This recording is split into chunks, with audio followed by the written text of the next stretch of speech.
and welcome to another Short Puppet review.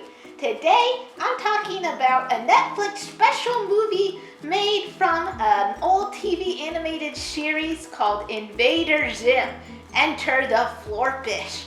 And since this is a cartoon, I've got RJ to help me today. Hey Avery, so what are we talking about today? We're talking about Invader Zim, so I figured I would talk about the movie as someone that didn't know much about Invader Zim, and then you can talk about it as someone that knows the cartoon very well. Oh, actually, I didn't actually watch Invader Zim at all as a kid. Wait, what? What do you mean you didn't watch it? Look, believe it or not, even I had an anti-cartoon phase. And also, my family didn't have cable or satellite television until I was in 7th grade. Invader Zim's just one of the things from the past that I'm still kind of digging up and discovering for myself. Oh, really? What am I supposed to do? Just give a blank reaction when I don't know the history of the cartoon? Well, sure, I mean, you did it for Detective Pikachu, so why not this? Oh. Okay, well, from what I heard about the cartoon show, it was good and quirky. It had its own distinct niche. Am I hitting all the buzzwords here? Am I doing this right? I wasn't prepared for her to not know anything about Invader Zim. Why do you know nothing about Invader Zim? So Enter the FLORPUS is pretty much like one long extended episode of Invader Zim, and it's a lot of fun. It is definitely unique. The art style is certainly different from anything else I've seen and makes it pretty cool. The humor's pretty on point too. It's got a lot of very strange but relatable humor somehow, and I really enjoy it. It's so out there, and considering the whole background and the characters, it makes a lot of sense. Yeah, I'm gonna try and explain this because I can't even tell what I'm talking about right now. So if you're like me and had no idea what Invader Zim was, Invader Zim was this cartoon about this little alien named Zim who was sent to Earth to help invade it for his civilization. But in reality, the leaders of his empire just wanted to get rid of him, so they sent him to Earth as kind of the, we'll never see him again kind of deal. So Zim is not very good at his job, but he acts like that he's the best in the world, so his ignorance and his not naivete. But basically, he keeps trying to take over the world, and it doesn't work.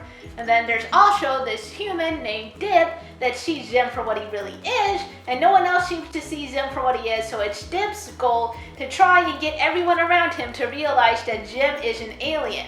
And they go back and forth with this, but it always ends with Zim not taking over the world and Dib not being able to tell anyone else or getting anyone else to believe that Zim is an alien.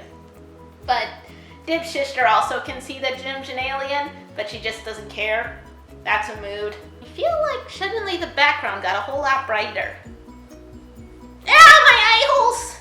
And from that we get Enter the FLORPUS, which, like I said, is pretty much just like an extended Invader Zim episode, but it's a lot of fun because we get to see Zim really fully believe that he's actually succeeding in taking over the Earth this time. He manages to transport everything over closer to the rest of his people to try and see, here we go, Zim has done it, take over the Earth.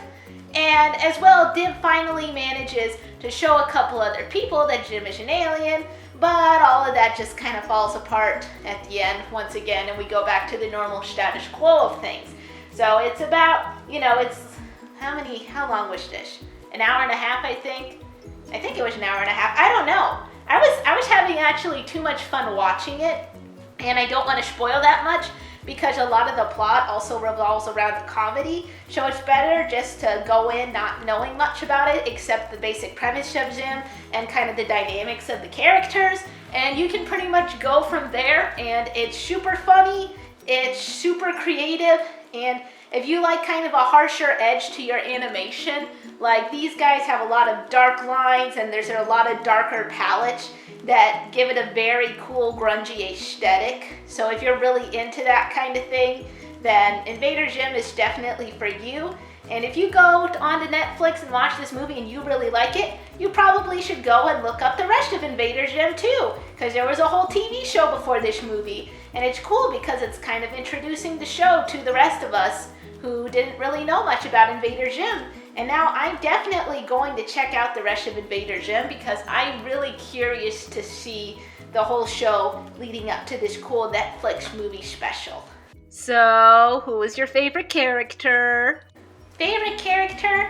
I really liked the Scheinstad. I don't know, there was just kind of something funny and quirky about him. He's kind of this very rigid square, literally his body shape kind of looks like a square. And how he's so grounded in science, but his science is so science fiction. It makes you wonder, how do you determine what's science and what's just nonsense in your mind? Because he doesn't believe Dib at all. He doesn't believe his son.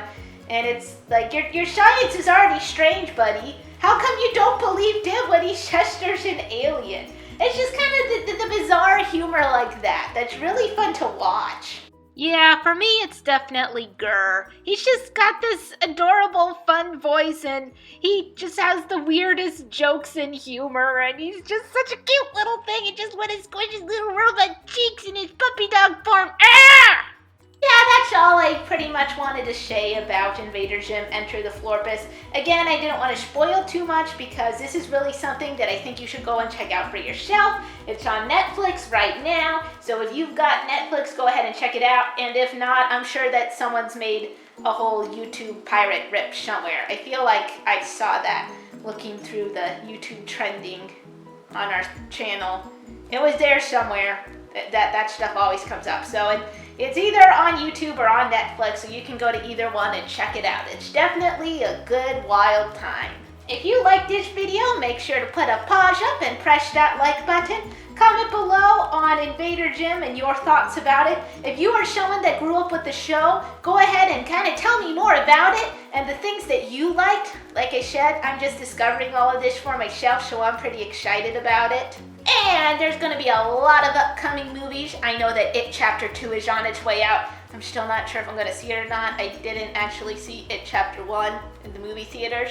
And I heard that Chapter 2 is going to be like 3 hours long. But who knows? I haven't decided on that yet. But the point is, there will probably be, once again, a bunch of short puppet reviews to come, either on Netflix or in the movie theater. So also feel free to comment below and give me suggestions of things to review. I always look at them. Depending on scheduling, I might not be able to do all of them, but I definitely take every suggestion into consideration. So thank you for those suggestions and keep putting them out there.